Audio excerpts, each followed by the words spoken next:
Bom dia, daremos início agora à aula sobre neossolos. Vamos explicar sobre as principais características da ordem, subgrupos e suas principais características, processos pedogenéticos específicos envolvidos, mapa com os principais locais de ocorrência no Brasil e aptidão agrícola. O grupo é composto por Guilherme de Bianco, Leonardo Vital, Lucas Vieira Pescarini e Vinícius Gabriel de Miranda. O nome neossolos vem do grego neo, que significa novo. Ele recebe esse nome porque se trata de solos com pouco desenvolvimento pedogenético. Os solos são constituídos por material mineral ou por material orgânico. São pouco espessos e não apresentam alterações expressivas em relação ao material de origem. Isso ocorre por conta da baixa intensidade de atuação dos processos pedogenéticos nesse solo, seja por conta de características do material de origem, como, por exemplo, uma maior resistência ao intemperismo, ou também em razão dos fatores de formação do solo, no caso, clima, relevo ou tempo, que impedem ou limitam a evolução dos solos. Esse solo apresenta horizontes AR, ACR, ACRR, ACR, AC, OR ou HC. Porém, não atende requisitos estabelecidos para serem identificados nas classes dos chernossolos, vertissolos, plintossolos, organossolos ou gleissolos. Esses solos também não apresentam um horizonte B diagnóstico. Quando apresentam um horizonte B, por conta de ter uma baixa espessura, há uma insuficiência de requisitos para caracterizá-lo como horizonte B diagnóstico. Dentre os processos pedogenéticos que ocorrem na formação desses solos, podemos citar a pedalização, a dessilicação, a erosão. Quando é um neossolo flúvico, há também a agradação, e quando se trata de um neossolo quartzarênico, há também a leucinização. Aqui está uma foto demonstrando horizontes diferentes de neossolos, né? Aqui vocês podem ver, né, diversos horizontes C e a ausência do horizonte B, né? Bom, agora eu vou falar um pouco das classes do segundo nível categórico, que são as subordens. Vamos começar pelo neossolos litólicos. Bom, os neossolos litólicos são solos rasos com contato lítico ou lítico fragmentado dentro de 50 centímetros a partir da superfície. Ele apresenta horizonte A ou ístico diretamente acima da rocha ou sobre o horizonte C ou CR, ou sobre materiais com mais de 90% da massa constituído por fragmentos grosseiros. Eles podem apresentar horizontes B em formação, porém ele não pode ser classificado como nenhum horizonte B diagnóstico, devido à sua pequena espessura. Esses fatores limitam o crescimento radicular, o uso de máquinas e elevam o risco da erosão. Os PPEs envolvidos são pedalização, dessilicalização e erosão. Já os neossolos flúvicos eles são caracterizados por solos formados por sedimentos aluviais sem relação pedogenética entre elas, com espessura e granulometria bastante diversificada. Ele apresenta o horizonte A ascente sobre camada ou horizonte C, e que apresenta o caráter flúvico dentro de 150 centímetros a partir da superfície do solo. Admitem também um horizonte BI com menos de 10 centímetros de espessura. Os processos pedogenéticos específicos que o neossolo flúvico admite é a pedalização, dessilicalização, erosão e a gradação. Aqui são eles citados. Já os neossolos regolíticos são solos pouco desenvolvidos, não hidromórficos e de textura normalmente arenosa, apresentando alta erodibilidade, principalmente em declives mais acentuados. Solos sem contato lítico ou lítico fragmentado dentro de 50 centímetros a partir da superfície. Ele apresenta horizonte A ou ístico subjacente a horizonte C ou CR. Podem também apresentar horizonte B em formação, porém ele não pode ser classificado como nenhum horizonte B diagnóstico, devido à sua pequena espessura. Além disso, eles devem possuir pelo menos um dos seguintes requisitos. O primeiro, 4% ou mais de minerais primários alteráveis na fração areia total, porém referidos a 100 gramas de TFSA. em algum horizonte dentro de 150 centímetros a partir da superfície do solo, ou 5% ou mais do volume da massa do horizonte C ou CR dentro de 150 centímetros de profundidade, apresentando fragmentos de rocha semi-temperizadas, saprólito, ou fragmentos formados por restos de estruturas orientadas da rocha que originou o solo. Os processos pedogenéticos específicos envolvidos são a pedalização, dessilicação e erosão. Por fim, os neossolos quartzarênicos, eles são caracterizados por não ter contato lítico ou lítico fragmentado dentro de 50 centímetros a partir da superfície. Ele apresenta textura areia ou areia franca em todos os horizontes, até no mínimo a profundidade de 150 centímetros, ou até o contato lítico. São essencialmente quartzosos, tendo nas frações areia grossa e areia fina, 95% ou mais de quartzo, calcedônia e opala e praticamente a ausência de minerais primários alteráveis, que são menos resistentes ao intemperismo. E eles apresentam horizonte AC. Os processos pedogenéticos específicos envolvidos são a pedalização, dessilicação, erosão e leucinização. Bom, entrando agora no terceiro nível categórico, vamos começar falando dos neossolos litólicos. Dentro desses possuem os ísticos, que possuem a camada superficial totalmente composta por matéria orgânica, os úmicos, que possuem a camada superficial rica em matéria orgânica, os carbonáticos, que têm a presença do carbonato de cálcio, sem que afete o desenvolvimento da maioria das plantas, chernossólicos, são solos com a presença de um horizonte chernossólico, solos distróficos, esses solos distróficos possuem a saturação por bases abaixo de 50%, tornando um solo muito ácido e com baixa fertilidade. E os solos eutróficos, que são os que possuem a saturação por base acima de 50%, tornando os solos naturalmente muito férteis. Passando agora para os flúvicos, dentro desses estão os carbonáticos, que também possuem a presença do carbonato de cálcio sem que afete o desenvolvimento da maioria das plantas. Os sódicos, esses possuem um teor de sódio que causa toxidez na maioria das plantas, e essa toxidez vai afetar elas no crescimento, pois inibe a absorção do cálcio e do magnésio. Esses solos sódicos também causam a dispersão das argilas.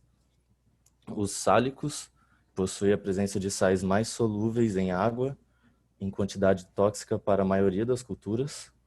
Psamíticos, solos arenosos com dificuldade de retenção de umidade.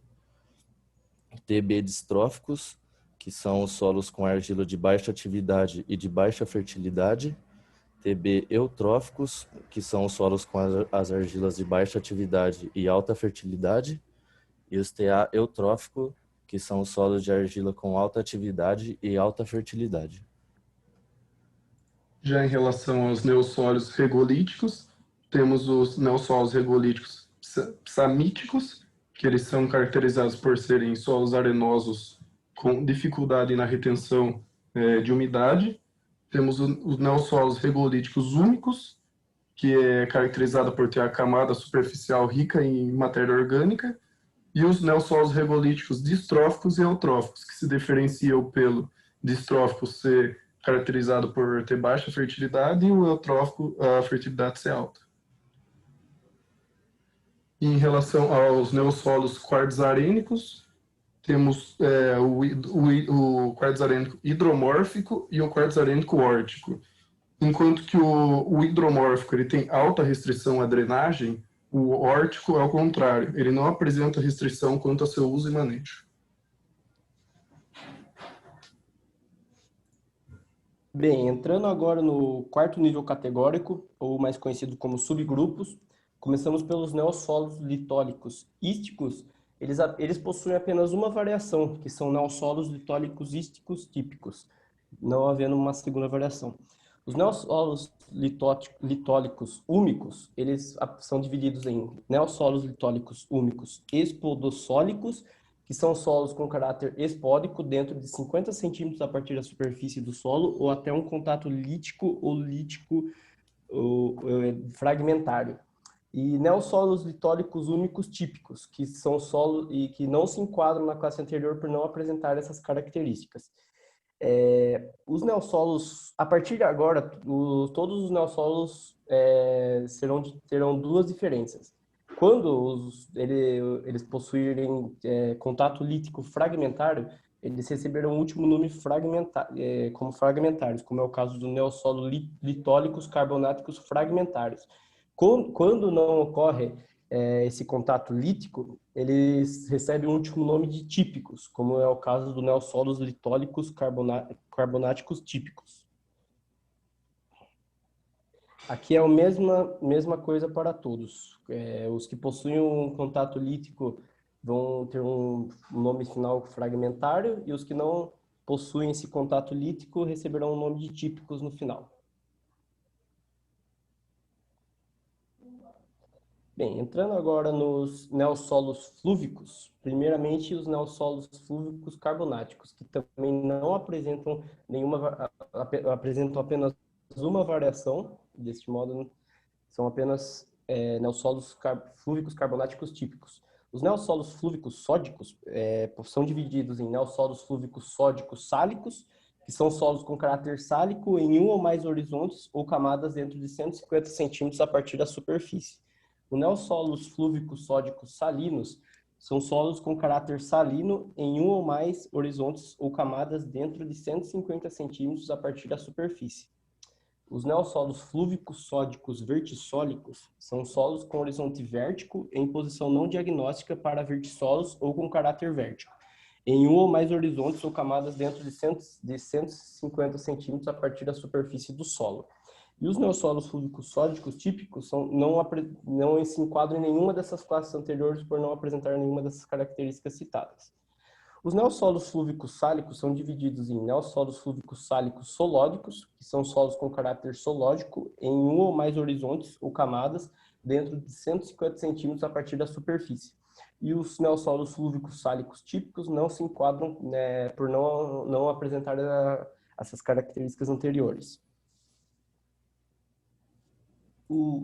Os neossolos flúvicos pissamíticos são divididos em neossolos flúvicos pissamíticosêutricos, que são solos com caráterêutrico na maior parte dos horizontes, em camadas dentro de 100 centímetros a partir da superfície. Os neossolos flúvicos pissamíticos gleissólicos são solos com horizonte glei em posição não diagnóstica para gleissolos dentro de 150 centímetros a partir da superfície. Os neossolos flúvicos pissamíticos espodossólicos são solos com caráter espódico dentro de 150 centímetros a partir da superfície do solo. E os neossolos flúvicos pissamíticos típicos não apresentam nenhuma das características anteriores. Desse modo, não se enquadram nas outras classes.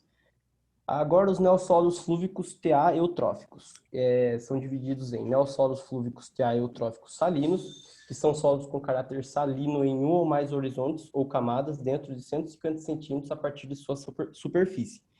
Os neossolos flúvicos TA eutróficos hipocarbonáticos, que são solos com caráter hipocarbonáticos em um ou mais horizontes ou camadas dentro de 150 centímetros a partir da superfície. Os neossolos flúvicos TA eutróficos solódicos vertissólicos são solos com horizonte vértico em posição não diagnóstica para vertissolos, ou com caráter vértico e com caráter solódico em um ou mais horizontes ou camadas dentro de 150 centímetros a partir da superfície do solo. Os neossolos flúvicos TA eutróficos solódicos são solos com caráter solódico em um ou mais horizontes de camadas dentro de 150 centímetros a partir da superfície. Os neossolos flúvicos TA eutróficos vertissólicos são solos com horizonte vértico em posição não diagnóstica para os vertissolos, como citado anteriormente. Os neossolos flúvicos TA eutróficos gleissólicos são solos com horizonte glei em posição não diagnóstica, que não se caracterizam como gleissolos também. Os neossolos flúvicos TA eutróficos típicos não se enquadram em nenhuma das características anteriores nas classes anteriores por não apresentarem nenhuma dessas características. Agora, os neossolos flúvicos TB distróficos. O neossolos flúvicos TB distrófico gleissólicos é o mesmo, são solos também com horizonte glei, porém não se enquadram nos gleissolos por não apresentarem o diagnóstico. E os neossolos flúvicos TB distróficos não se enquadram nessa classe anterior. Os neossolos flúvicos TB eutróficos são solos, são divididos em neossolos flúvicos TB eutróficos solódicos, que também apresentam a característica solódica, né? E os neossolos flúvicos gleissólicos, também apresentam o horizonte glei, porém não se diagnostica para gleissolos. E os neossolos flúvicos TB eutróficos típicos são solos que não se enquadram nessas classes anteriores. Agora, os neossolos segolíticos pissamíticos. Eles são divididos em neossolos segolíticos pissamíticos leptofragmentários, que são solos com contato lítico fragmentário a uma profundidade maior que 50 centímetros e menor ou igual a 100 centímetros a partir da superfície do solo. Os neossolos regolíticos pissamíticos lépticos são solos com contato lítico a uma profundidade maior que 50 centímetros e menor que 100 centímetros a partir da superfície do solo. Os neossolos segolíticos pissamíticos solódicos são os que apresentam um caráter solódico dentro de 150 centímetros da superfície. Os neossolos segolíticos pissamíticos fragipânicos são solos com fragipã em um ou mais horizontes ou camadas dentro de 150 centímetros a partir da superfície. Os neossolos segolíticos pissamíticos típicos não se enquadram em nenhuma das classes anteriores por não apresentar nenhuma dessas características citadas. Agora, os neossolos segolíticos úmicos. Eles são divididos em neossolos segolíticos úmicos leptofragmentários, que é o mesmo esquema citado anterior, né? Solo com contato lítico fragmentário a uma profundidade maior que 50 centímetros e menor que 100 centímetros a partir da superfície do solo. E os neossolos regolíticos úmicos lépticos, também o mesmo esquema citado anterior, são solos com contato lítico a uma profundidade maior que 50 centímetros e menor ou igual a 100 centímetros a partir da superfície do solo. E os neossolos segolíticos úmicos típicos também não se enquadram nas classes anteriores. Agora, os neossolos segolíticos distróficos. Eles são divididos em neossolos segolíticos distróficos leptofragmentários, mesmo esquema citado anteriormente. Neossolos segolíticos distróficos lépticos fragipânicos, que são solos com contato lítico a uma profundidade maior que 50 centímetros e menor ou igual a 100 centímetros, e com fragipã em um ou mais horizontes ou camadas dentro de 150 centímetros a partir da superfície do solo. Os neossolos segolíticos distróficos lépticos, também igualmente citado anteriormente. Neossolos segolíticos distróficos fragipânicos, também solos que contêm fragipã aí em 150 centímetros a partir da superfície.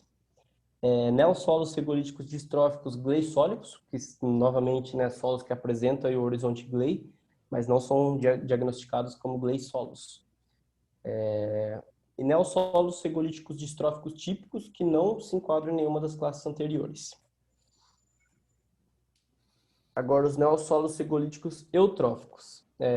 Os neossolos segolíticos eutróficos leptofragmentários, continua o mesmo esquema citado anteriormente. Os neossolos segolíticos eutróficos lépticos solódicos, que são solos com caráter lítico e uma profundidade maior que 50 centímetros e menor ou igual a 100 centímetros. E eles também apresentam caráter solódico em um ou mais horizontes ou camadas dentro de 150 centímetros a partir da superfície do solo. Os neossolos segolíticos eutróficos lépticos fragipânicos são também os solos que apresentam o contato lítico em uma superfície de 50 maior que entre 50 a 100 centímetros e também apresentam o fragipã em um ou mais horizontes aí, em 150 centímetros a partir da superfície do solo.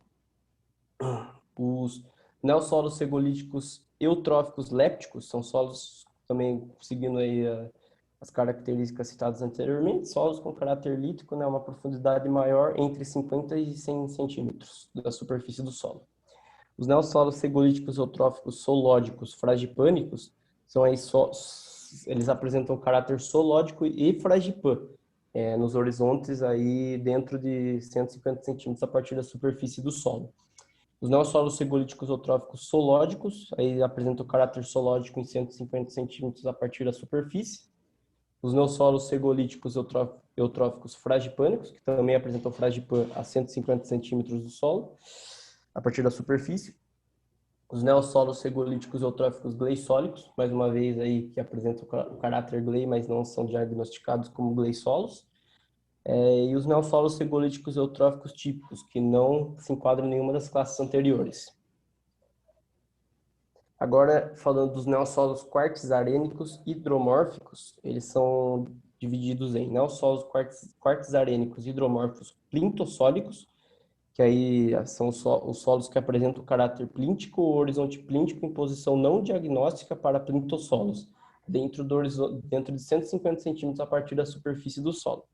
Os neossolos quartzarênicos hidromórficos espodossólicos são solos com caráter espódico dentro de 150 centímetros a partir da superfície.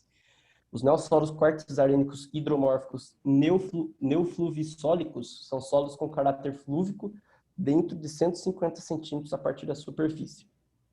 Os neossolos quartzarênicos hidromórficos organossólicos são solos com horizonte ístico, sem atender aos critérios de espessura para organossolos. Os neossolos quartzarênicos hidromórficos típicos são solos que não se enquadram em nenhuma das classes anteriores.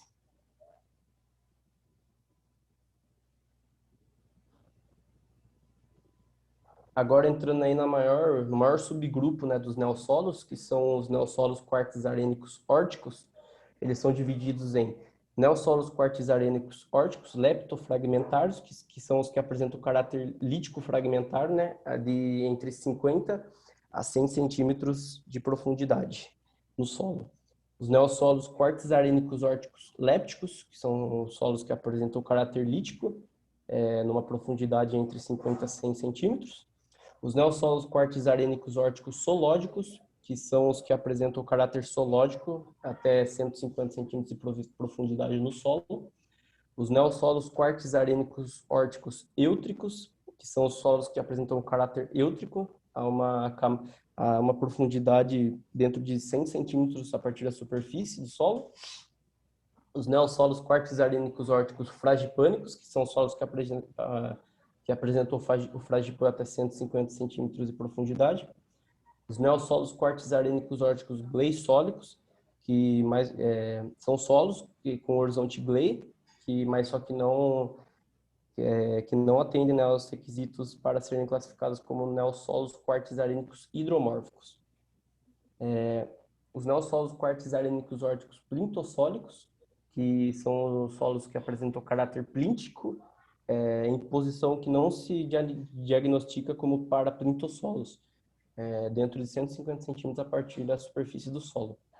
Os neossolos quartzarênicos órticos espodossólicos, que apresentam caráter espódico a 150 centímetros de profundidade.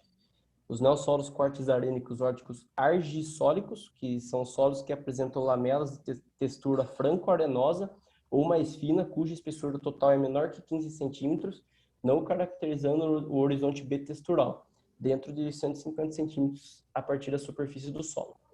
Os neossolos quartzarênicos órticos latossólicos, que são solos com morfologia semelhante à de latossolos, com textura média, que apresentam textura areia franca no limite para franco-arenosa e fraco desenvolvimento de estrutura. Ambas tudo dentro de 150 centímetros a partir da superfície do solo. Os neossolos quartzarênicos órticos espessos úmicos, que são solos com horizonte A úmico e conteúdo de carbono maior ou igual a 10 gramas por quilo, até 80 centímetros ou mais de profundidade. Os neossolos quartzarênicos órticos úmicos, que são solos com horizonte A úmico, e neossolos quartzarênicos órticos típicos, que não se enquadram em nenhuma das classes anteriores. Agora, em relação aos neossolos e seus locais de ocorrência no Brasil, temos que os neossolos litólicos, eles, como mostra no mapa, eles ocorrem em toda a região semiárida, principalmente onde são encontrados afloramentos rochosos. Temos também os neossolos flúvicos, que No geral, esses solos ocorrem em ambientes de várzea, de planícies fluviais e terraços aluvionais. Temos o exemplo na zona da Mata Sul de Pernambuco, que ocorre principalmente em lugar que tem uma boa drenagem. Esse solo principalmente ocorre na região da Caatinga. Já em relação aos neossolos regolíticos, é um solo no qual mostrado no mapa pode ser encontrado na região semiárida do Nordeste, ao longo da Serra do Mar, desde o Espírito Santo até Santa Catarina, e também na região antioterrana de São Paulo e Minas Gerais. E por fim, temos o solo quartzenarênico, que, como mostra no mapa, ocorre especialmente na região do Maranhão, Tocantins, Piauí e Bahia. São os solos mais apropriados para o reflorestamento, e no estado de São Paulo, Bahia e Ceará, eles são utilizados para a produção de cana. Bom, na aptidão agrícola, os neossolos têm maior potencial naqueles que ocorrem em áreas mais planas, e principalmente quando a ocorrência é eutrófica, que vai ter uma boa fertilidade natural, e em solos, em neossolos com uma profundidade um pouco maior. Agora, as limitações no uso desses solos são muito maiores, pois como são solos novos, são solos rasos, que impede o desenvolvimento radicular das raízes, fora as ocorrências de baixa fertilidade e ocorrência de textura arenosa, que causa baixa retenção de umidade, ocorrências em áreas com alto declive, que impede o uso de máquinas, fora também que no estado de São Paulo, esses solos, quando perto de áreas de preservação, são incapacitados do uso agrícola. Bom, essas são as referências e muito obrigado.